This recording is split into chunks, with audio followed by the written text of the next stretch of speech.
Hello दोस्तों, आज का हमारा प्रश्न है किसी दीर्घवृत्त पर निर्दिष्ट बिंदु प से वक्र की स्पर्श रेखा और फ पर अभिलंब खींचो। डियर स्टूडेंट, प्रश्न बहुत ही इंपॉर्टेंट है क्योंकि ये प्रश्न काफी बार परीक्षा में पूछा जा चुका है, प्राविधिक कला इंटरमीडिएट की बोर्ड परीक्षा में। तो क्या करना है, यहाँ पर नॉर्मल सा एक दीर्घवृत्त बना लेना है किसी भी तरीके से, जैसा कि क्लास 24, 25 और 26 में 3 तरीके से दीर्घवृत्त बनाने की विधियों के बारे में चर्चा की गई है। तो उस क्लास को देख करके आप दीर्घवृत्त बना सकते हैं। और यहाँ पर जैसे कि दीर्घ अक्ष क और ख और जबकि लघु अक्ष ग और घ निर्दिष्ट कर देना है। और यहाँ पर प और फ, लेफ्ट में प और राइट में फ बिंदु कोई नामांकन कर दे रहे हैं। प बिंदु से स्पर्श रेखा खींचनी है और फ बिंदु से अभिलंब डालना है।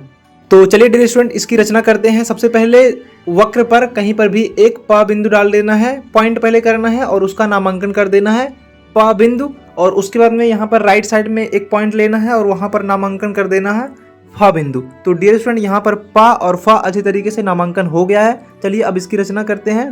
पहले स्पर्श रेखा की रचना करेंगे, यानी कि स्पर्श रेखा खींचेंगे प बिंदु पर। अब इसके बाद में डियर स्टूडेंट, जो ख और सेंटर पॉइंट है उसकी दूरी प्रकार में लेनी है और उसके बाद में प्रकार की नोक को ग पॉइंट पर रखते हुए लेफ्ट और राइट दोनों साइड में चाप काटनी है। जो कि क और ख रेखा है उस पर अच्छी तरीके से 2 चाप काट देनी है। ये डियर स्टूडेंट होती हैं दीर्घवृत्त की नाभियां, तो उनको डिनोट कर देना है n1 और n2।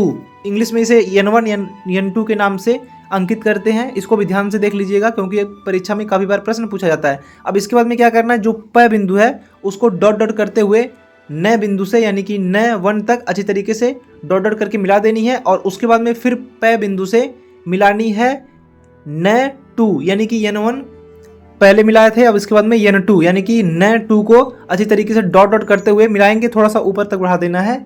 अब इसके बाद में डियर स्टूडेंट, जहां पर प बिंदु पर n1 और n2 यानी कि नाभियां आपस में मिल रही हैं, वहां पर जो एंगल बन रहा है यानी कि जो कोण बन रहा है उसका समद्विभाजक करना है। ध्यानपूर्वक वीडियो को देखिएगा। प्रकार की नोक को प बिंदु पर रखते हुए पहले एक चाप काट देनी है दोनों रेखाओं पर और उसके बाद में उसका अर्धक कर देना यानी कि समद्विभाजक करना है। तो आधे से अधिक की दूरी लेनी है प्रकार में और ऊपर पहले नीचे के वाले चाप से काटेंगे एक चाप और उसके बाद में जो ऊपर n2 पॉइंट से होते हुए रेखा प बिंदु से आगे बढ़ी थी वहां पर प्रकार की नोक को रखना है और एक चाप उधर से भी काट देना है। प्रकार में दूरी सेम ही रहेगी, वही दूरी रहेगी। अब इसके बाद में डियर स्टूडेंट, जहां पर दोनों चाप आपस में प्रतिच्छेदित कर रहे हैं उसको और प बिंदु को आपस में अच्छे तरीके से डार्क कर लेनी है यानी कि जो रेखा खींच देनी है। और डियर स्टूडेंट, यही रेखा जो रहेगी वो स्पर्श रेखा हो जाएगी, जो कि परिधि पर 180 डिग्री का कोण बनाते हुए आगे निकल जाती है।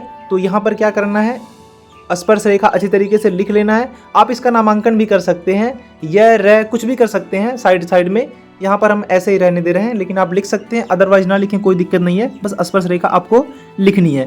अब डियर स्टूडेंट, आपको पता है कि जो स्पर्श रेखा होती है वो 180 डिग्री पर होती है और उसी पॉइंट पर अगर आप 90 डिग्री का कोई कोण लाकर मिला दे रहे हैं तो वो हो जाएगा लंब रेखा, यानी कि स्पर्श रेखा पर एक लंब रेखा हो जाएगी। उसको अभिलंब भी कह सकते हैं, लेकिन अभिलंब कोण में क्या होता है कि 2 किरणें होती हैं यानी कि एक आपतन कोण और परावर्तन कोण। उसको बनाने के लिए फ बिंदु पर यहाँ पर अभिलंब डालेंगे। तो करना क्या है, पहले n1 यानी कि n1 पॉइंट से फ पॉइंट पर एक रेखा खींचनी है, आगे तक बढ़ानी है और उसके बाद में n2 से भी एक रेखा आगे तक बढ़ा देनी है। अब आप देख सकते हैं यहाँ पर 2 किरणें आपस में दिखाई दे रही हैं। फिर फ पॉइंट पर प्रकार की नोक को रखते हुए एक चाप काट देनी है। फिर जहाँ पर चाप काटे जा रहे हैं प्रकार की नोक को रखनी है और आधे से अधिक की दूरी को लेते हुए ऊपर दोनों साइड से चाप लगा देनी है। और उसके बाद में जो चाप प्राप्त हो रहा है डियर स्टूडेंट, उसको थोड़ा सा डार्क ही कर लीजिएगा।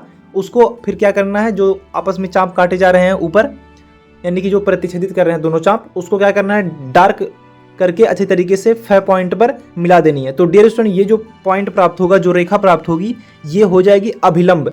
अभिलंब डियर स्टूडेंट बेसिकली आपतन और परावर्तन किरणों के बीच में जो लंब डाला जाता है उसे अभिलंब कहा जाता है। तो बेसिकली ये हमारा अभिलंब हो जाएगा और स्पर्श जो रेखा थी उसको भी थोड़ा डार्क करके अच्छी तरीके से डिनोट कर देना है।